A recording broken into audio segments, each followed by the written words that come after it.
Taimtim na inalala ngayong araw ang unang anibersaryo ng magnitude 7.2 na lindol na yumanig sa Bohol at iba pang bahagi ng Central Visayas. Mahigit 200 ang nasawi sa trahedya. Mula sa Tagbilaran, Bohol, nakatutok live si Salima Refran. Salima! Mel, kabayanihan at katatagan, itong tema ng unang anibersaryo ng lindol dito sa Bohol. Pero kanina sa pagbisita ni DILG Secretary Mar Rojas, napunan niyang mabagal ang structural recovery ng probinsya.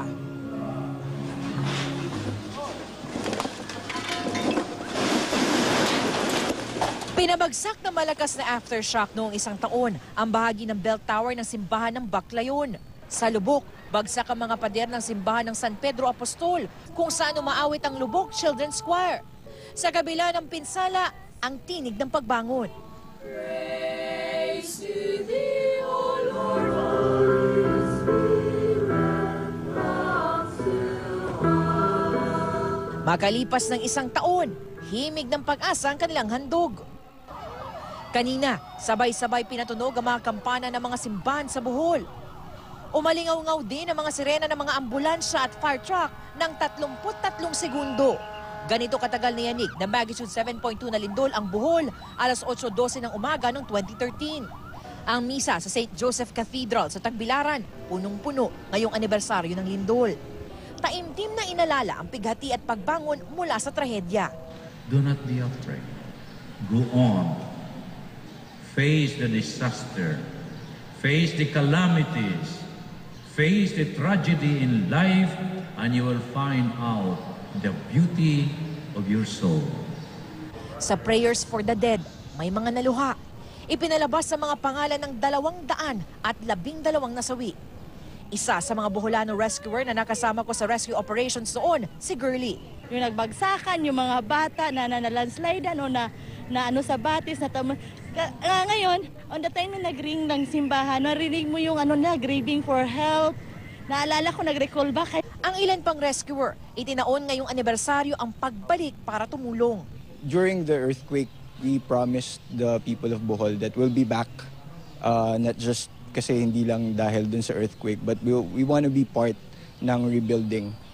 At bilang pagkilala sa kabayanihan ng mga tumulong at katatagan ng mga Boholano, isang memorial marker ang itatayo sa tuktok ng Banat Ihil. Sa iba't ibang bayan sa Bohol, nagsagawa rin ng prayer vigil. Bumisita rin sina MMDA Chairman Francis Tolentino at DILG Secretary Mar Rojas. Nagulat si Rojas sa bagal ng structural recovery sa probinsya. Nagbigay kasi ang national government ng 2.3 billion pesos na rehabilitation fund sa Bohol. Nasabon tuloy ang ilang opisyal. Meron na bang isang pako na ipinako, iminartilyo dyan o wala? Palagay ko lahat tayo nagnanais na minamartilyo na yan, na ano na yung semento, yung mga rebar, gano'n, di ba?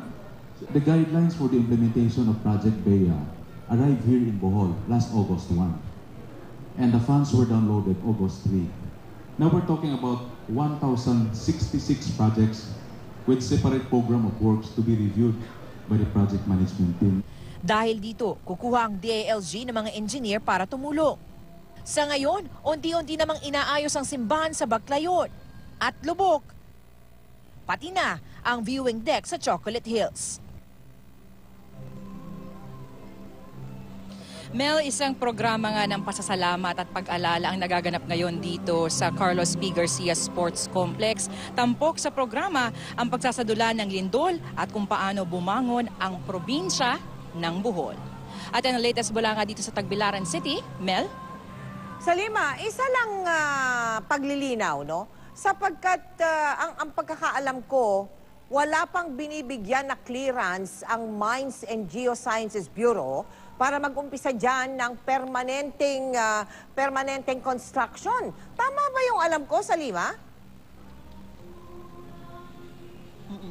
Mel, yan yung pinag-uusapan din kanina doon sa naging meeting ng PDRMC, no? Kasi kailangan nga ng lahat ng klaseng clearances para dyan. No?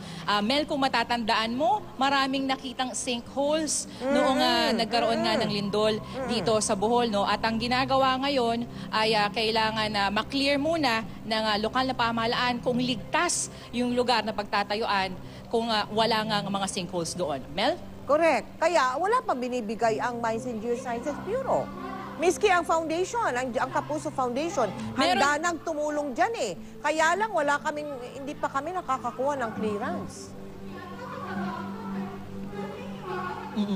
Mel, yun nga yung pinag-usapan kanina. Merong ilan na nakakuha na ng kaunting clearance pero kailangan para pag-usapan din sa lokal na pamahalaan. Mel? Maraming salamat sa iyo, Salima Refran.